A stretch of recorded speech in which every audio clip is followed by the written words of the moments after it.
Oh, you know what I mean, man. Good morning, good evening, good afternoon, and welcome to Dreamy Dreamland with Sensei Al Bob. He is me, and we are all together. So, I've had this YouTube now for almost 7 years, give or take, and boy, does time go by when you're having fun. And I've written 18 novels, and I got six of them into manuscript form. The others I'm still working on. But they're all, that's my main fun thing to do, main what it is. I'm not worrying about it, meaning everybody needs something to do, right? Most people have jobs just so they got something to do, not to pay the bills. Um, but most people are stuck in their little whatever, you know what I mean, man? And you tell them what's right in front of their face, and they lose um, their Mierda. Right? So here's a young lady, President Eisenhower's granddaughter, Laura Eisenhower, and she is a trip. Listen to this girl. You are about to enter the world of Laura Eisenhower. And if you know the work of Laura, you know how intense that can be. This is probably my third or fourth interview with Laura, and she never ceases to amaze me with all of the knowledge that she has acquired and has been so diligent in sharing with the world. Now, I'm going to give you one little disclaimer, caveat. It's a little heavy, for the venue that we're on.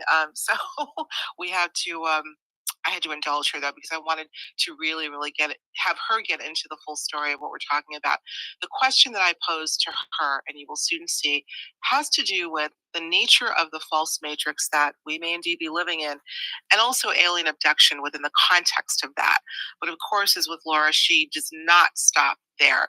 We're going to go deep diving into the world of false identity and false agenda and what we need to do to get out of that, what we need to do to ultimately heal, what do we need to do to ultimately, as they say, ascend. So without further ado, let's listen in to my interview with Laura Eisenhower. Right now on Higher Journeys with Alexis Brooks.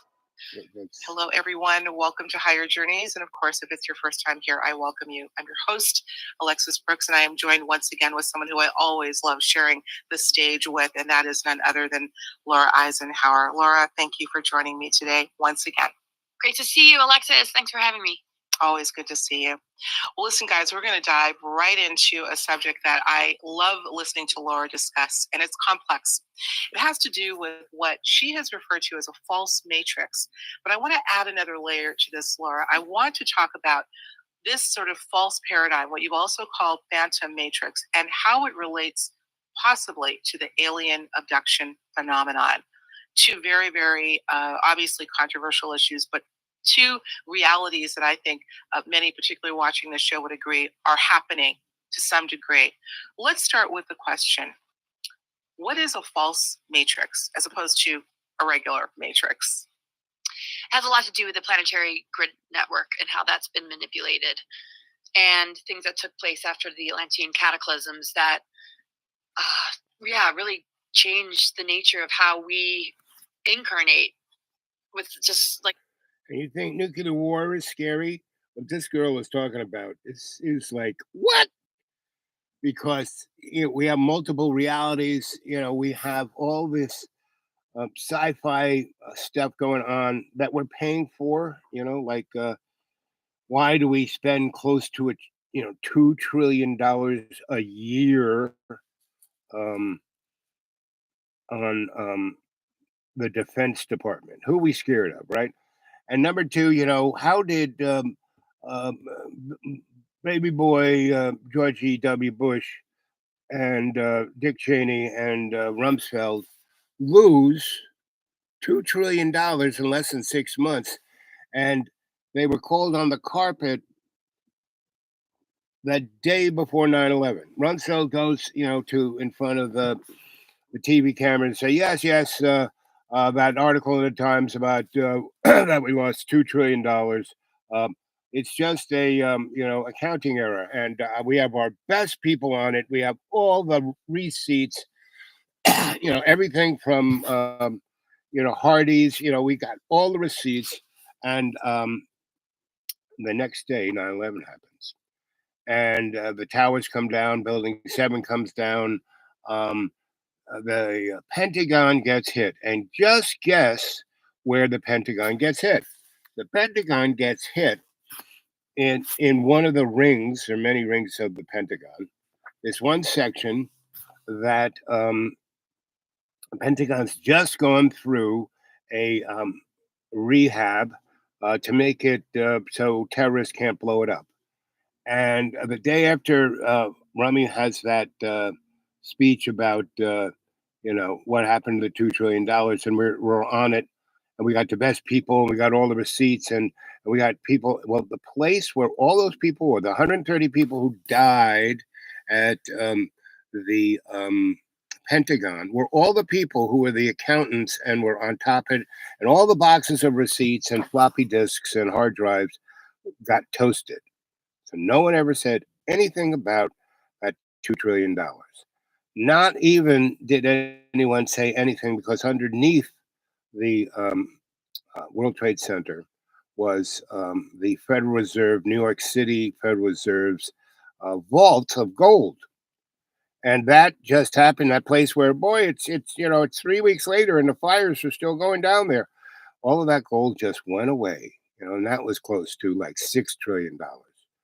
And once you start adding up all these $1 trillion, and then 20 years of war, which cost close to $40 trillion, that's where you get to the $60 trillion deficit. And it's not coming from the kids' health care or grandma's social security check or any of that, right?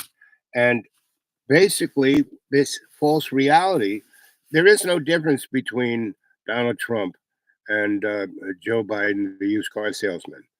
Whoever wins, we're going to have martial law, right? Whoever, because with the Patriot Act, first of all, the Constitution went out the window with the Patriot Act after 9/11, right?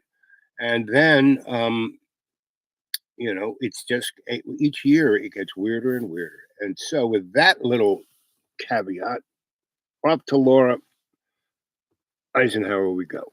And I met this girl at a number of conferences. Nature of how we incarnate with just like so much amnesia and junk DNA and just the loss of our galactic memories. Like what happened? So there's dark technologies that have been placed in the planetary grid network to create like reversals. And reversals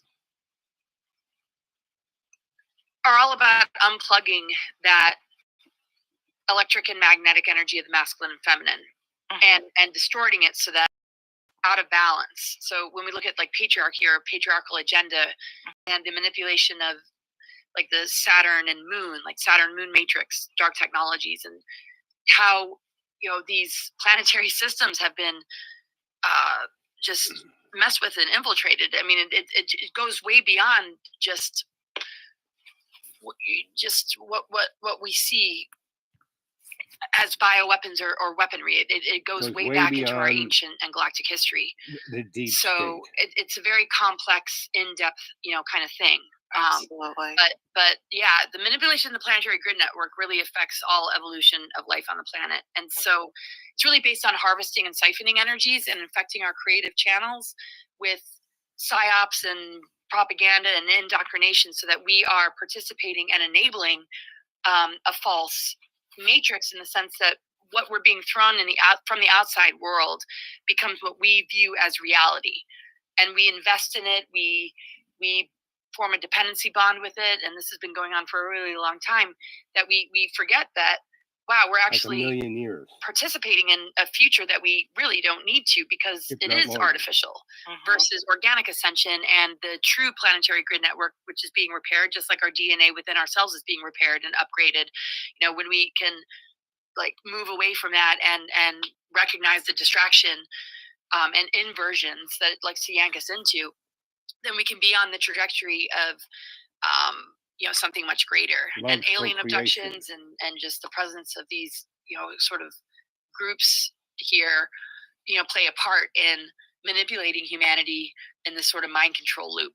Right. That's a lot. And you're right. It's very complex, Laura. And so many people have been trying to Poor unravel those, interviewers, like, of course, that are aware that something is completely inorganic and has been for a very long time. I want to read a quote, actually from a presentation that Laura gave, maybe back in 2020, Laura, that you did for Portal to Ascension. It was a great lecture.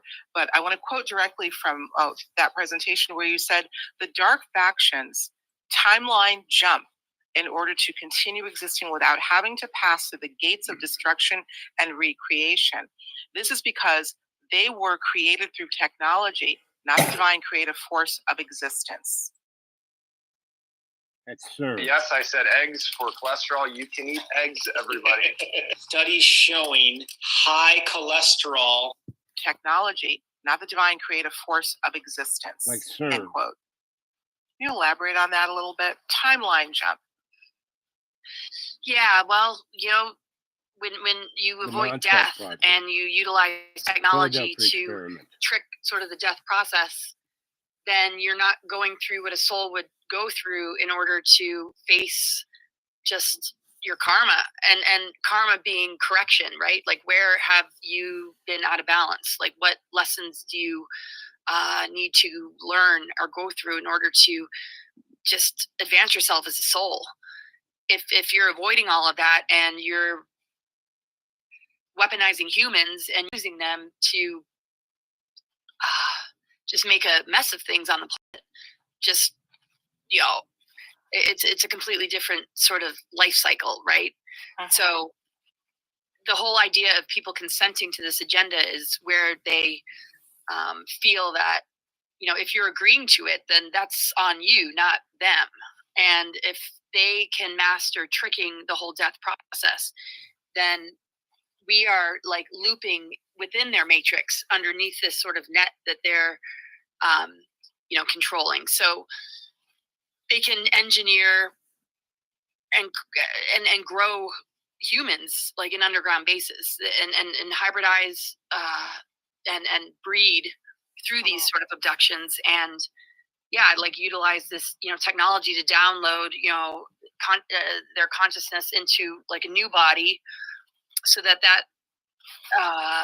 particular agenda or that being carries on, Right. without actually physically dying. So they want to sort of cheat death, rewrite history, jump timelines, and monitor the timelines, and use tactics to sort of look into the future and see where humanity is going to advance itself in order to be able to step in and hijack and pull the carpet from underneath us through what we see in like the world events.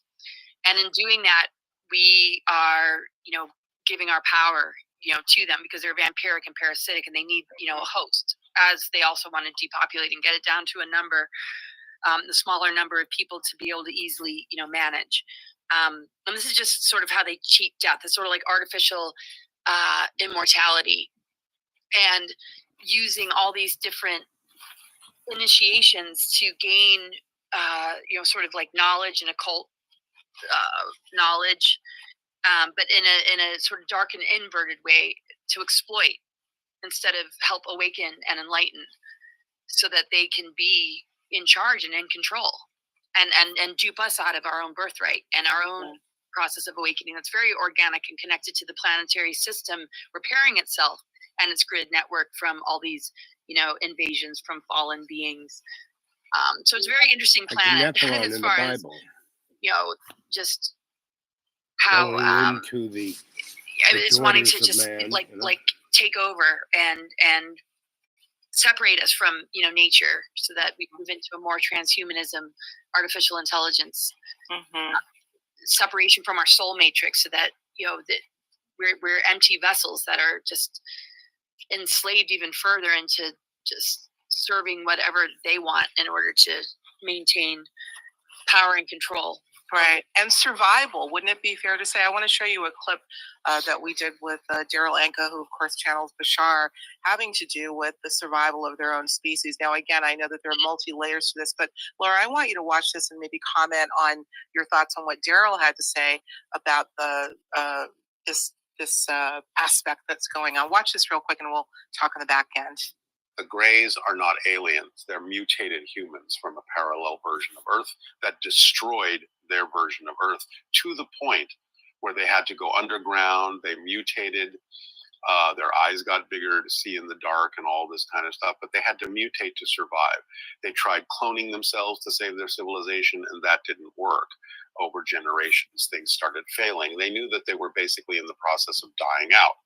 So what they knew they needed to basically perpetuate their civilization was viable human DNA, which didn't exist anymore in their reality.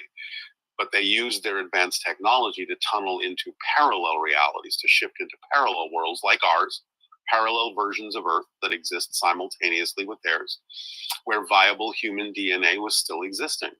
And to use that DNA through the abduction experiences to create hybrid beings from their DNA and our DNA so that their civilization would continue, would survive. So the hybrid civilizations, like Bashar's people, are actually the result of those abduction experiences and the perpetuation of their culture. But sort of as a payback for the use of that DNA, the hybrids now. You know what I mean, man? Yes. The world is so screwed up. How could it be this screwed up? People go, well, if God is good, why is it so bad? Well, because God gave us a free will, and it's not just us. There are all these other dimensions that are right next to us. And the morons who are playing with things like CERN, and they're tunneling into other timelines, and they're, why did we go into Iraq in 91? It wasn't because of Saddam. It was because the French and the English had uncovered this technology in the high part of Iraq, where Kuwait was, and and so they wanted to go get that stuff. So they said, "Sure, Saddam, go ahead. Don't worry about it." As soon as he went in, we went, "Oh my God, he's eating babies!" And we sent in our army. And did we go into Baghdad? Yes, but only around the museum. And we took all these artifacts that were the, you know, um, you know, owner's manual of these really intense things, and it was called Looking Glass. They found this device that they could go look at any time and space in the universe, right? And they were, as Laura's saying, hijacking of what was going on, so they would be ready. So when something occurred, they could pull the rug out from everyone and take advantage of it, right? And so that's what's going on all across the fracking world, right? And the universe, and it wasn't just in 91, when Tesla did, his experiments in Colorado Springs. He created these humongous, earth-shattering standing waves of time and space. And what did he find? He found all these caves underneath Colorado Springs of ancient societies. What the guy was talking about, those guys who were us, but totally fracked the world and went down there, just like H.G. Wells' Time Machine, and the guys who were living under there, and the humans came back and they were eating them like goats. I mean, this is all what's going on, kids. And the very simple way of dealing with this is enlighten yourself through prayer and understanding, getting yourself out of your own way, right? So you're not, getting in the way. And we'll go back to these guys. Back to Laura. Use of that DNA, the hybrids now, like Bashar, are sharing information with us in our reality so that we might not necessarily have to go down the same destructive path that the Greys went down as humans on their version of Earth, because they the Greys recognize or that we're us doing many in of the the same future. things that They led screwed up. They're to the screwing with us destruction now. of that parallel version of Earth. So there's a lot that Daryl said. Are you there, Laura? You're frozen. Okay, you're frozen, but we can still hear you. Yeah, listen, I'm gonna I'm gonna stop by saying to the audience, we have had kind of a Mercury retrograde of a time of this, even though it's not Mercury retrograde. There you are, you're back. I can't even tell you the glitches that have happened. No surprise when we're having a conversation like this, Laura Eisenhower, that there may be some gremlins in the mix. So we'll carry on. Okay. Let's talk about what Daryl had to say. I think that there are some synergies in the idea of, look, the bottom line is it seems that the human race has played an integral role in their needs, let's say, whoever they may be. And I want to get into that. He's, of course, talking about the Greys, but you've talked about other entities as well. So, whoa. So you got to realize that everyone's full of, what do I say all day? Don't believe a word I say. Check it out for yourself, right? And first you have to do is like listen to people like Laura Eisenhower, and she'll take you down rabbit hole. And then you have to be discerning. You have to be able to have your shit meter and see what's right. Now, Laura, I met her. She is a righteous girl. Her daddy was the president. He's the guy who gave us the speech of the heads up. Hey, kids, watch out, military-industrial complex. And so, what is true rings like hell. But that is like a cover story of this, a disinformation, a da da da do, da ding, da ding, da boom.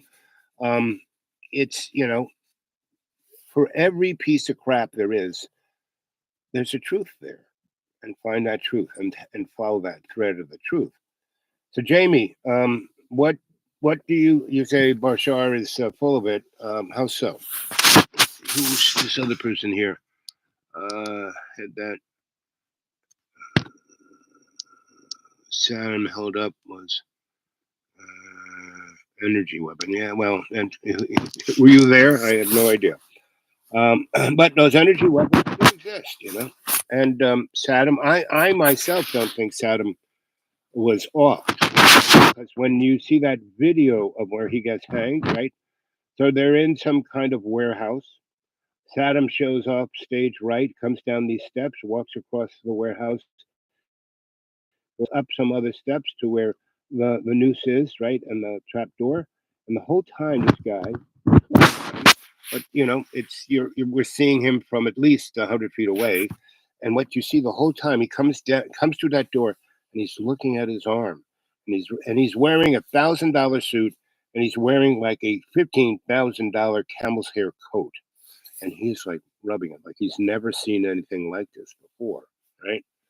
So I would say that's a guy who looked a lot like Saddam, or he was a hologram, whatever. But you have to use your inner self to see what's right and wrong, what's true and false, and that's what will protect you. Because this is all an illusion, and not only just one matrix, it's matrix on top of matrix on top of matrix. So yes, it's got narcissism, yes. Bread and circus, yep. Public consumption, yep. Consumption levels, yes. But there's all this other crazy occult kind of stuff going on, and that's for sure. And what does occult mean? It means hidden knowledge. I saw him in Lansingburgh years ago, and he gave himself away. And most people who are telling bullshit do. And I mean, that's why David Icke is righteous, because yeah, he's a little fruity, but his intent is there. He's not, and everybody, you can't help it but fulfill, meaning what's his name? The guy who started Tavistock Institute, Bernays. He said, within structure of propaganda, you need the loyal opposition, a character like me who will do a show like this and put out as much as he can, doing his best. But still, why am I allowed to do this? Because I am the loyal opposition. if those clowns and I, I worked for those guys, and I was happy to do it. I took the check. I left the life. I mean, I'm ready. So 7 years I've been like, you know, recouping, from dying, and then rebuilding my body, and you know. But if those guys, if any one of those morons, Jeffy Bezos, Elon Musk, or any of those guys, they're right at a point where they need a guy like me to help them rearrange their shtick, right? Because it's going to come out really. I mean, all the stuff, all of these guys, Little Penis Billy, every one of them, they're just poster boys. They didn't invent squat, you know. Someone has just put them in the position to be there on the stage, right? And they can. And look at Elon Musk. You look at his face from what he was as just 10 years ago. He looks like mushroom now. I think I am a loser. No, you're not. Wasting my life. No, you're not. If you are learning things moment by moment, you're not a loser. You don't have to be a listener. No, just do your best. Watching this, but actually commenting. Okay, good. That's a good thing. Most people don't comment.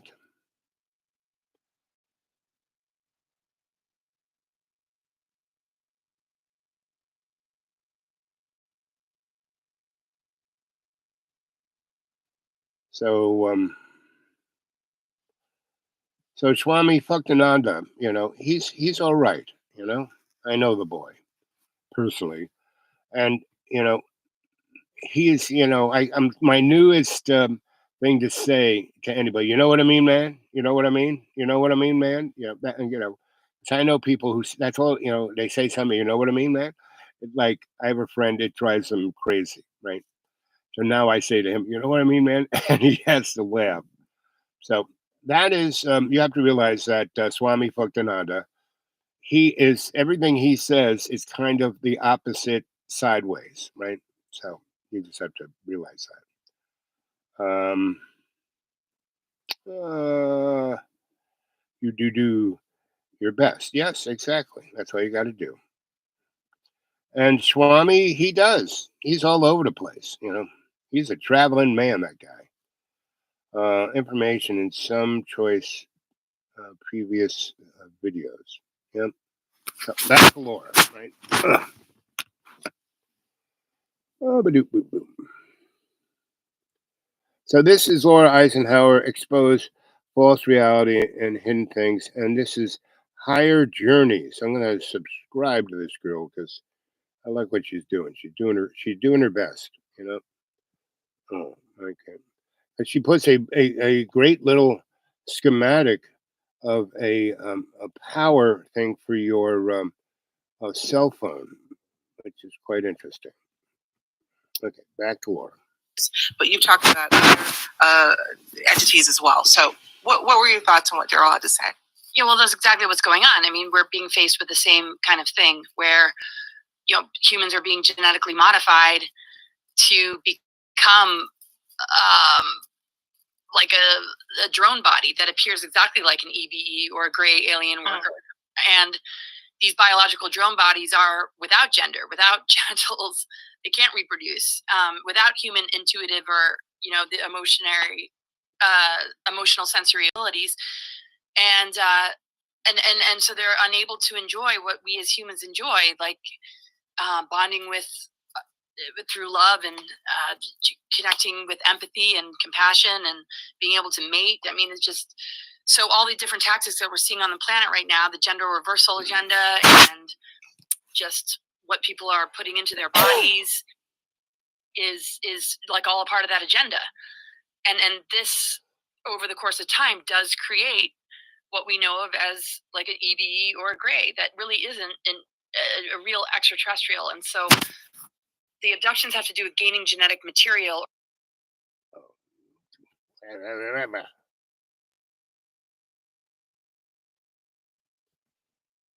Material or hybridizing in order to make those corrections. Stop it.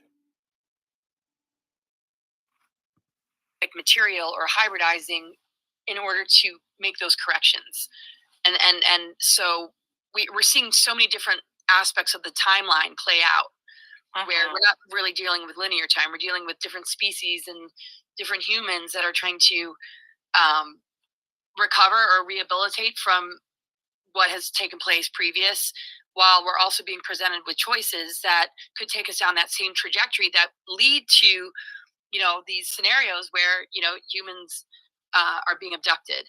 And some is for the restoration and the healing in order to return to the soul matrix, and some is to continue to implant and mind control and compromise that individual so that it is an automation, it is in a drone body that can be easily controlled. But later on down that timeline, when that species realizes the ramifications or what it agreed to and consented to or was tricked into, that's where we can look at the bigger picture and be very, very careful so that we don't go down that same road. Because it will ultimately correct itself, but why? We're here right now. Why repeat that? Why stay looping in this same sort of scenario? Right. So, We can change isn't things Bashar right Essasani, now. which is gray hybrid? I'm not That's how he stuck describes him, anything. or Bashar. I'm Yeah, just that's there how he's to do my described. best. And that is the healing of that species, right? To be able to return to the human self instead of be tricked out of it. And this is what society is trying to do, and it's indoctrinating our kids to and parents to agree to this. And other systems in the galactic bigger picture scheme of things have faced similar things that have come to warn us and help us understand. Are you here? We are in 2024, Laura. We're still in first quarter, about to enter second. If you were to look back in time, did you think that we would be where we are for better or worse right now, or let's say 4 years ago, right? Where are we in terms of your expectation? Is it playing out the way you saw it 4 years ago? What are your thoughts on the trajectory, I guess, generally speaking? Well, I've always been warning about the New World Order agendas back in 2010, and I knew there would be a showdown of forces, that we would have to face all of this. It's not like they're just going to stop, people are awakening. Okay, all right, we're just going to get out of here. I know that there was a barrier with the Guardians, barrier around the planet in 2014. This connects back to Eisenhower's administration. A lot of the positive military that he established, his relationship with Val Thor to petition the Guardians to assist us in these times, which is very much this greater ascension window period. So, join the thousands who have already fixed their enlarged prostate in less time than it takes to tie your shoes. Yes. These times, which is very much this greater ascension window period. So inevitably that would have come about, but on an Earth level, what were the mechanisms that needed to be put in place to help facilitate this? That connects with the Great Awakening. So I always knew that we're going to have to duke it out. We're going to have to move through a very, very dense layer. How is that going to play out? I mean, a lot of people were talking about all the different possibilities, myself included. Calling out the fact that our skies are being sprayed and GMOs and smart cities and what mechanisms are they going to use? Things like false alien invasions. Why I live out using, here in the middle of nowhere. Dark technologies, false disclosure, false ascension narratives to lead people astray because they knew all this was coming, but knowing that the looking glass technology and a lot of what they were using to see into the future in order to manipulate it and hijack it, they weren't able to see past a certain point, like 2012. Right. This is really a period where, if we can break free from the mind control, we can, manifest the future that we want to see. So the hard step that is confronting people is, can you begin to remove yourself from the dependency bond with the system that is just only the last tactic it really has is to trick you. And so in the 1990s, when I was a itinerant scholar, one of the places I went was to Egypt because they found artifacts there that pointed towards the things in Iraq, right? because that whole area was, all those countries were just drawn on a map before World War I. None of those countries have any validity or authenticity or authority, right? Because they all represent this, artificial grid that she's talking about. And Looking Glass was the thing they kind of stumbled on um, in the during World War I, right? And they only found bits and pieces of it. They didn't find the artifact itself. So they went, seriously looking for it, and that's why the Germans, the Nazis, the National Socialist Party, who were, the Fool Society and the Rule Society, both very deep, deep, deep esoteric occult entities, basically were the intercessors into how did Nazi Germany go from a broken, flattened, destroyed country, where they needed a wheelbarrow full of marks to buy, a loaf of bread, and people were selling their children sex toys so the other kids could eat for a week. How did they go from that in 1932 to having the highest GDP economy, industrialization, and the first bringing back the Olympics in Berlin in 36? How did they do that in 4 years? Because somebody helped them out and basically took them over. And then 10 years from that, Germany was bombed into the Stone Age, and a million Nazis, like Werner von Braun is the poster boy, left Germany and came to the United States under the Operation Paperclip. And we only brought 1,100 of those good Nazis here. No, a million, and we spread them all around the world. You see that movie, The Boys from Brazil? When I went to Brazil, to Buzios, that's who I bumped into. The guy that Gregory Peck was playing.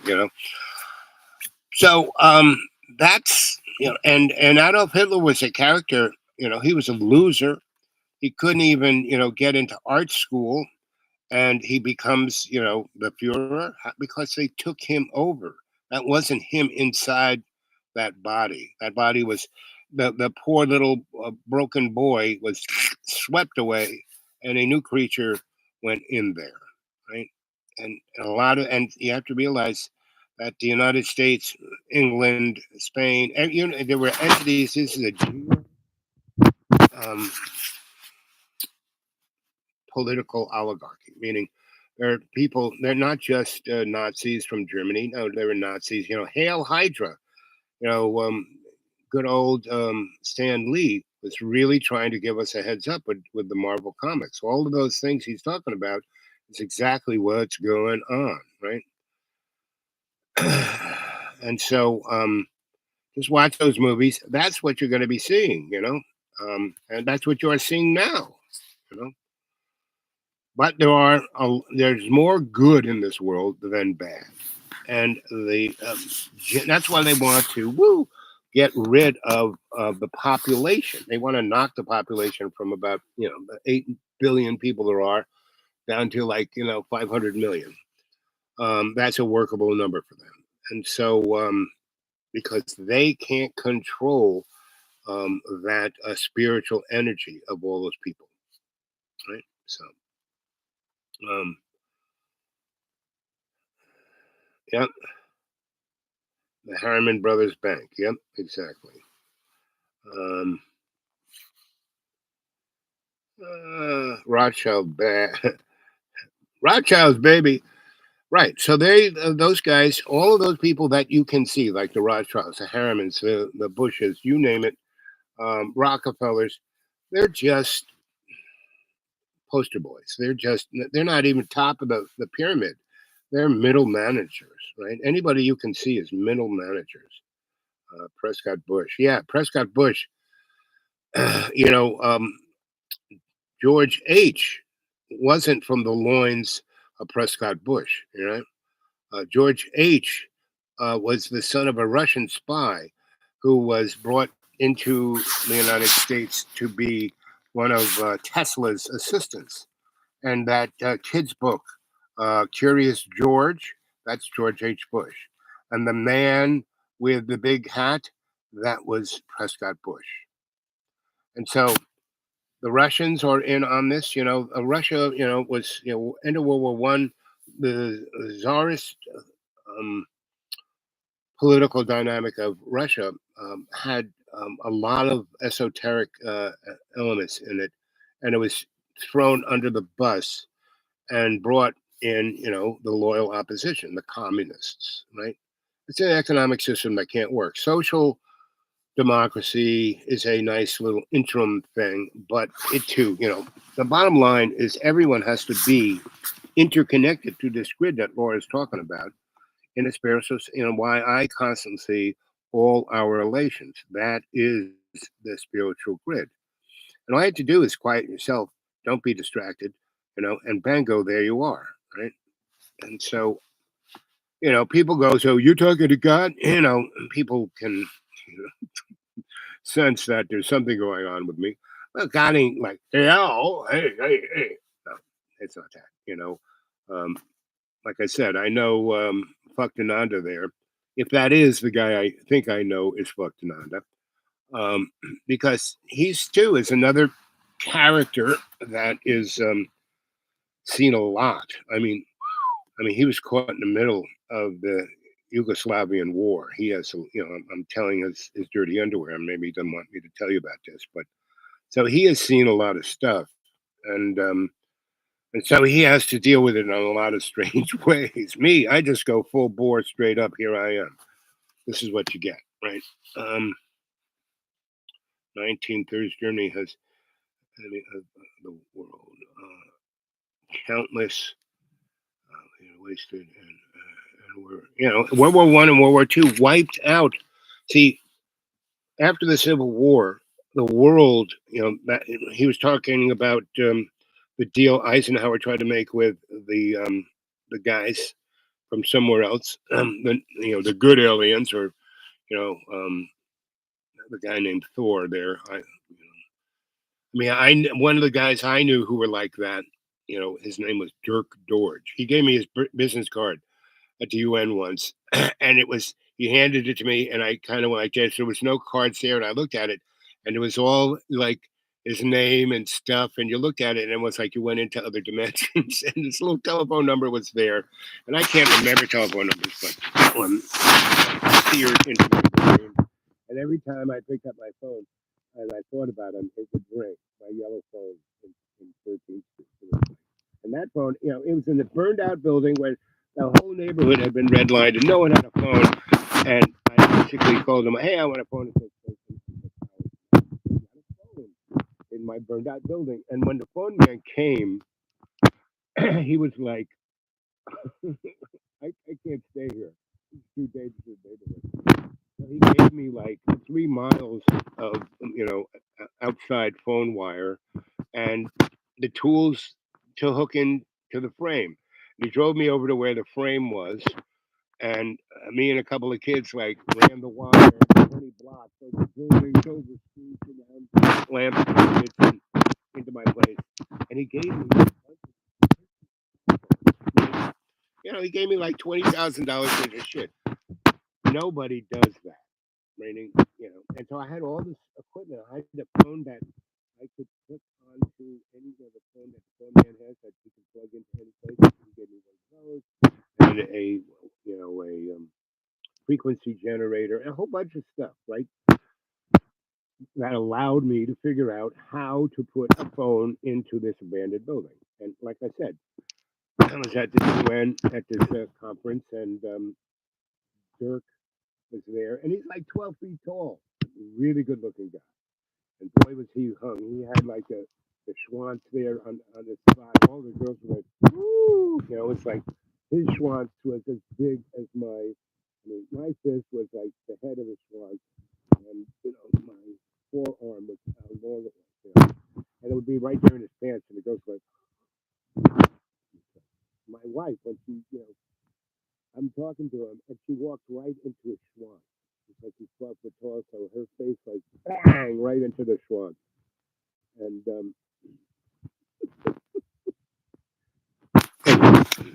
I digress. Um,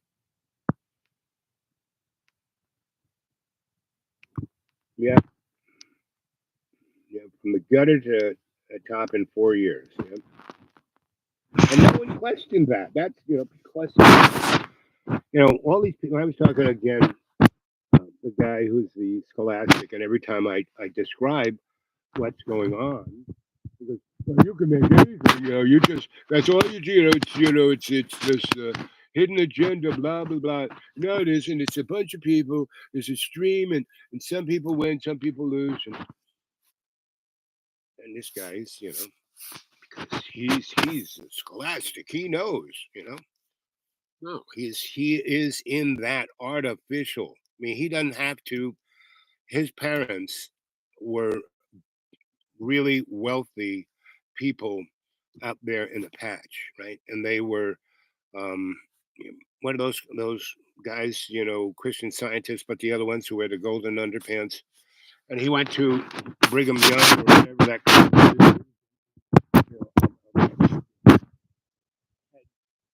neighborhood, and you're a bishop then. He went in there and he basically read a few books. It's full of shit. So he doesn't believe in anything except in what scientifically proven. And the most piece of crap is science. And when I logically take things apart, forensically, he goes, "You just go on. You're all over the place. You're talking about all kinds of different things." And I could play our conversations, and he gets livid. He just loses his shit. He can't even put a sentence together. I just wait, and then I continue, and I'm very articulate, and and he just loses his freaking mind. And when I'm bored, I just pick up the phone, which never works, but bango, he picks it up. It's got to be after 9. Mike is out. How about now? My hand was probably over it. Sorry. Static. Yeah. How about now? Can you hear me now?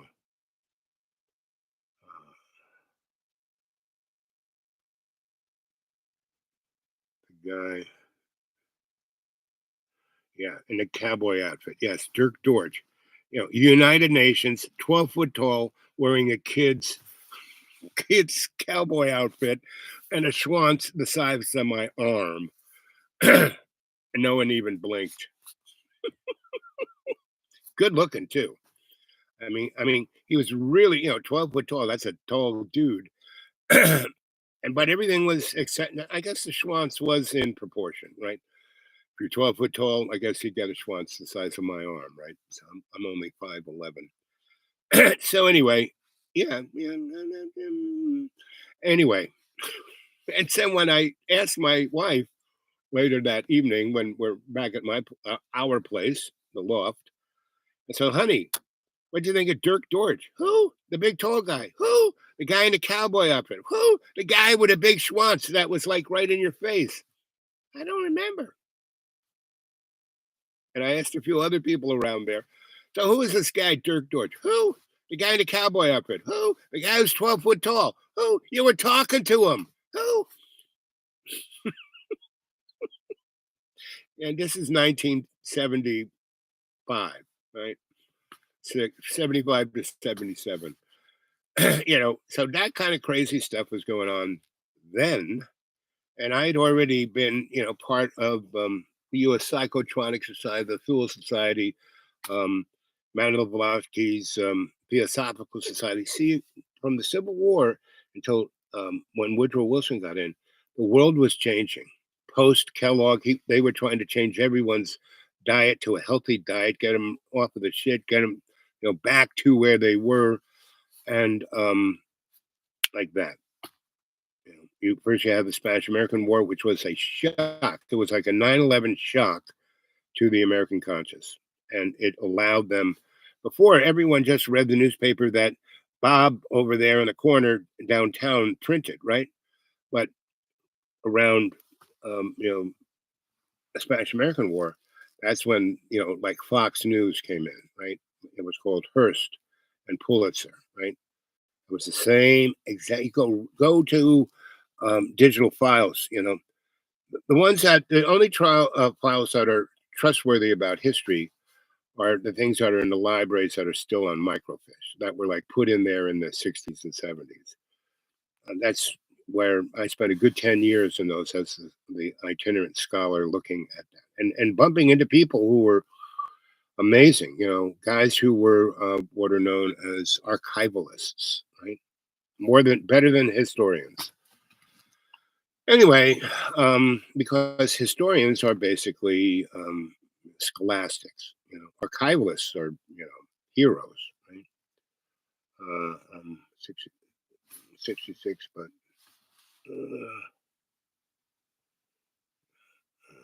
shrinking now. uh, uh, let's see. What else? Oh, maybe back to Laura. I gotta go soon. I mean, literally. The toilet is calling me.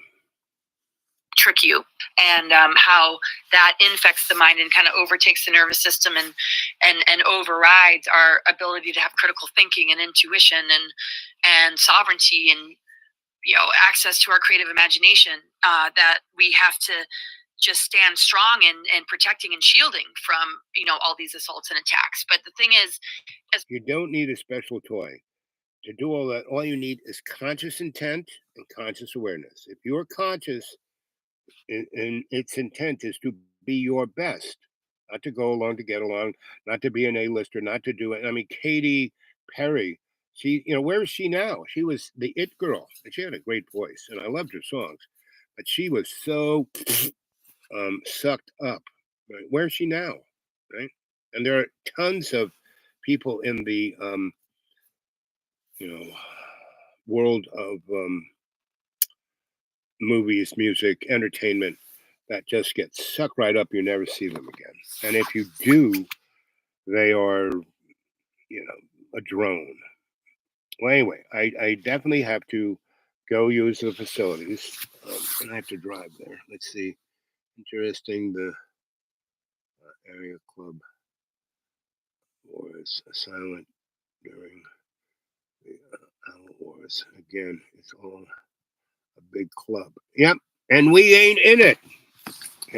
All you got to be, the real club to be in is in co-creation with loves, with God. That's it, because that's, you read the Bible is just, again, I'll say this again and again, it's a tuning fork which aligns you to what's going on, right?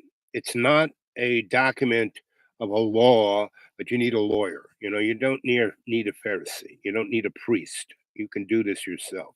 And once you do it and you get into the ritual of doing it every day in every way, then it works out. And all of this other scary stuff is really irrelevant, right? And Laura's doing a great job, but it's like David Icke, Laura, um, Stephen Greer. These are all really great people. They're really on the front lines, but they're getting in their own way. Now David has kind of pulled back, so he has realized he was a bit much. So he's written all his books, and he's pulled back. Same with Joseph P. Farrell, written a ton of books. And he'll come and talk to deep journalists. But deep journalists, he is kind of wanting to be. He is an A-lister. So it's it doesn't matter because the only truth is love, and if you're there, no big deal. I've died 7 times. Every morning I wake up, like this morning, I was dead, right? And I'm sitting there and God's smiling and giggling, and I get, and so, yes, okay. So I do my breathing exercise and I pray. Okay. I plug in my heater so when I put my clothes on, they'll be warmed up. And then I crawl out of bed, put on my clothes, and they're nice and warm. Oh, yes, because it was a little cold. And it's like my man cave, I'm in the bottom of a holler. I never stayed there in the wintertime. I'd be in Florida, right? But now I'm there, and being here, see, it's kind of like what they call a swamp cooler. So it's like a sponge, so it's always dank and ick and ugh. And in springtime, once it's above 60 degrees, it's nice. It's like having air conditioning, right?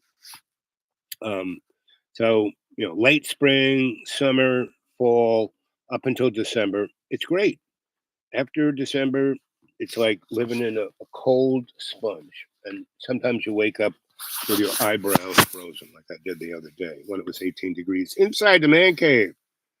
That's why my water broke. Anyway, and not I didn't give a baby. No. Okay, kids, I gotta go. I'll come back around 2ish, I think. Depends on the weather, depends on stuff.